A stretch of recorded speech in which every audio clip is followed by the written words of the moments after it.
clinical nutritionist and founder, Caven Nutrition, here in Ottawa. Good morning, Rachel.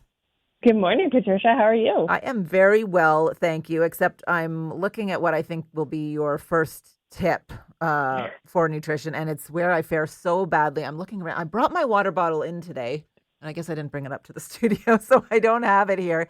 But hydration, so basic, and there have been many years where my New Year's resolution is just drink more water. Try to drink as much water as my daughters do, but I fail every year. How important is that? Hydration is super important, especially if we've just gone through a very dehydrating holiday season for various reasons. I think we think less to drink water in the wintertime because we're not as hot, we're not sweating, but it is actually, the air is super dry. So especially when we have our heaters on in our house, which of course we do in Ottawa, the air inside our homes is extremely dehydrating. So it's so important to get that water in. So different ways to make it so easy for you. You want it to be like second nature. That's my goal with all of these tips, is easy things that you can start adding these habits in so that you don't even have to think about them. So keep a water bottle right beside your bed. And when you wake up in the morning, drink it right before you brush your teeth or put your contacts in, whatever your morning routine is. Like, make these things part of your routine so you don't even have to think about them. Sometimes I'm really, really good, and then I fall off because I forget the water bottle in the car or something, and I realize I've gone a couple of days where I'm barely drinking any water. What's the impact when we do let ourselves get dehydrated? We see it in a lot of different ways, right? Yeah, you're definitely going to feel it with your energy, with your mental clarity, your digestion, as well as your skin health. So your skin can get dehydrated. So if you find your skin is feeling really dry, then upping that water intake is definitely going to help. Okay. Protein. I've been reading a lot about that. At a certain age for women, they start saying protein, protein, protein. But men and women, and especially if you're working out in the gym, right? Protein's so essential.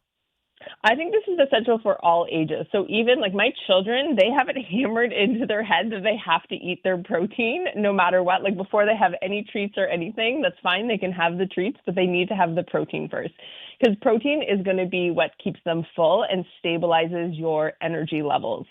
So, and especially for women, as we start to age, we need to be having at least 30 grams of protein at breakfast time. And that's hard to do because in North America, we're trained to have carbohydrates for breakfast.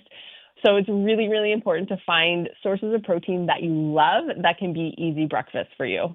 So I have good days and bad days, and today was a bad day where I go to Tim's and I get the bagel and the tea. So there's really no protein there at all. But what does 30 grams of protein look like if you have a couple of boiled eggs? Are you getting there?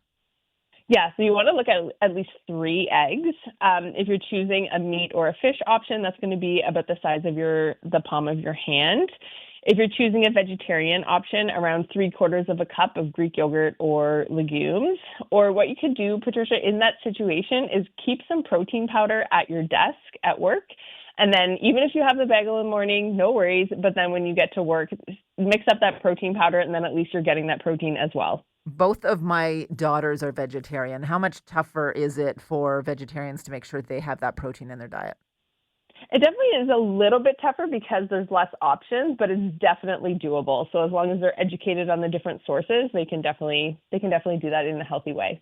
All right. This is a fun one that we're going to talk about next. I went to book club last night, and I would say about half the room, it was just books last evening, whereas usually it's books and wine, because a lot of people are doing dry January, and a lot of people are taking it beyond January as well now. How important do you think it is to put limits on your alcohol consumption? I hate to be the bearer of bad news because I do love my glass of red wine every once in a while, but unfortunately, the studies are very clear right now that alcohol does have a strong link to 7 different types of cancer, probably even more. So for your overall long-term health, it is important to try to decrease alcohol as much as you can. I would save it for, maybe only the weekend or only special occasions if you still want to partake. There's lots of really, really great alcohol-free options available on the market right now, and lots of mocktails as well. We have a whole blog post on our website at cavennutrition.com where we have a bunch of different recipes if you want some inspiration. But there's lots of options out there that you can get the satisfaction of having, that little special drink without the alcohol. So more about nutrition, more about health generally in terms of disease risk than it is about calories.